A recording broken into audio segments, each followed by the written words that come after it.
চলুন আজকে রবিবারে দুপুরে আমার মাংস আর ইচ্ছা করছিল না খেতে, ফ্রিজে ট্যাংরা মাছ ছিল বড়, ওই দিয়েই আজকে একটু ঝাল বানিয়েছি, তেল ট্যাংরা বলতে পারেন।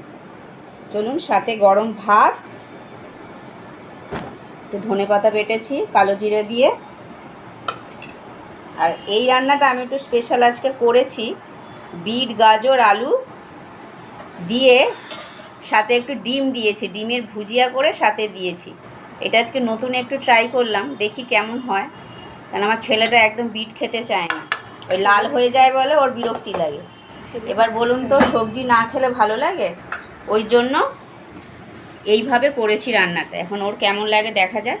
আর সাথে একটু পাকা তেঁতুল কুমড়ো দিয়ে টক করেছি, আর এদিকে শশা। ও স্পেশালি এই রান্নাটাই তো বলা হলো না। আর এই যে ট্যাংরা মাছের যেটা ঝালটা করেছি, এটা এত বড় ট্যাংরা তো এটা বাটিতে হবে না, ওই জন্য একটা প্লেটের মধ্যে দিয়েছি। আর এখানে এই যে শশা দিয়ে দিলাম, আর লঙ্কা, যাতে টক করেছি ওই জন্য। আর লেবু রয়েছে, এবার লেবু আর দেবো না, এবার যদিও খেতে যায় তাহলে দেবো। এইটাই হচ্ছে আজকে দুপুরের মেনু। এই বিট গাজরের রেসিপিটা আমি খুব তাড়াতাড়ি দিয়ে দেবো আপনারা একবার ট্রাই করে দেখবেন। আমি তো খেয়ে দেখেছি, ভালো লেগেছে, এবার ছেলের জন্যই বানিয়েছি, ওর কেমন লাগে দেখা যায়। চলুন তাহলে, আপনারাও দেরি করবেন না, তাড়াতাড়ি খেতে বসে যান। টাটা।